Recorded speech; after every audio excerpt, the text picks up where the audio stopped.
Like most people, watching the trailers for Madam Web didn't fill me with excitement. There's a lot of movies like The Flash or The Marvels that I watched and just laughed at all the idiotic moments and decisions. But this movie was different. The fact that Sony actually thought they could build a Spider-Man universe without Spider-Man by using these tokenized characters just made me feel bad for them. Not everyone can build a cinematic universe, and I really wish that stopped Sony from pumping this garbage out. Oh, somebody kill me, please! All the controversy around this, whether it's the major decisions they made or the box office aspect, makes for a much more interesting story to me than the actual movie itself. For starters, we have the opening weekend box office. Now I could sit here and talk about how badly it flopped and how it was worse than a movie like The Marvels, but that would be a bit disingenuous on my part. The fact is that yes, this movie flopped. I'm not arguing against that, believe me. But context is important here.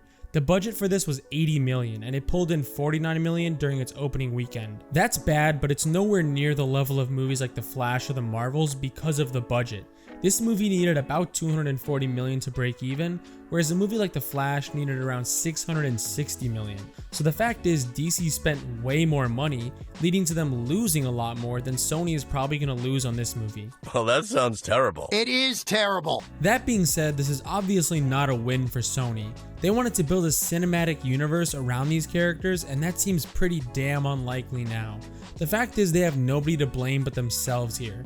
Not only did they apply a video game ugly female character filter to Sydney Sweeney, who could have been a huge hit with the male skewing audience, but this whole movie was a damn bait and switch.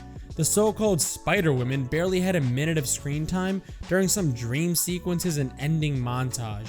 This whole movie was just 4 plainclothes chicks running around and constantly ramming the bad guy with a truck until a falling Pepsi sign killed him. You serious? Looking back at those trailers, all the signs were there. They all used the same footage of those 3 in their Spider-Women costumes, and it even had that dream sequence filter on it, which I initially thought was just a creative choice they made for the whole aesthetic of the movie. I don't think anyone saw it coming because of how idiotic of a decision it would be.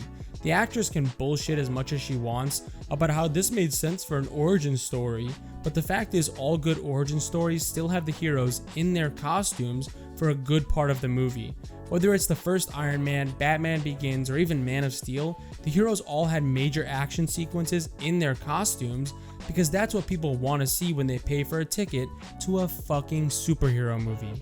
What is so hard to understand about that? I mean, they end this movie and the girls still don't have their powers, except for Madam Web herself, who got blinded in the most idiotic way.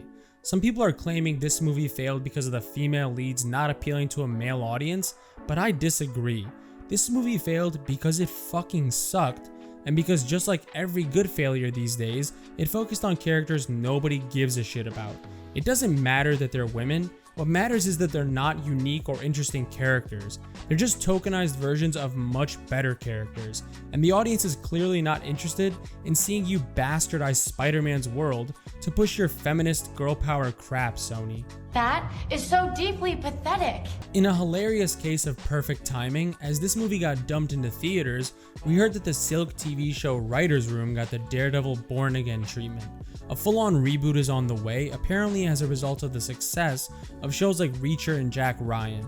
They want to refocus the show to appeal to a male skewing audience that watched those shows, and man, they better pray for some kind of miracle to make that happen. Again, nobody knows or cares about Silk, so it's an uphill battle from its conception. And given the show is called Silk Spider Society, it's hard to believe these modern day writers can avoid writing in a bunch of tokenized Spider-Man ripoffs like Sony did with those moronic Spider-Verse movies. Although I will say, seeing them try to pull off a live action pregnant Spider-Woman would make me laugh so hard I'd fall right out of my seat. What a terrible joke! The bottom line here is this little Spider-Man without a Spider-Man universe had no chance of success. It barely worked with a highly popular and recognizable character like Venom. It was never going to work with a bunch of girl boss Spider-Man knockoffs. The finance guys at Sony are probably thanking God they didn't pull a Marvel or DC and write a blank check for this garbage, because it could have been a lot worse if the budget wasn't only $80 million. At this point, all these reboots actually working seems about as likely as us seeing Sydney Sweeney wear the kind of Spider-Woman costume everyone actually wants to see her in.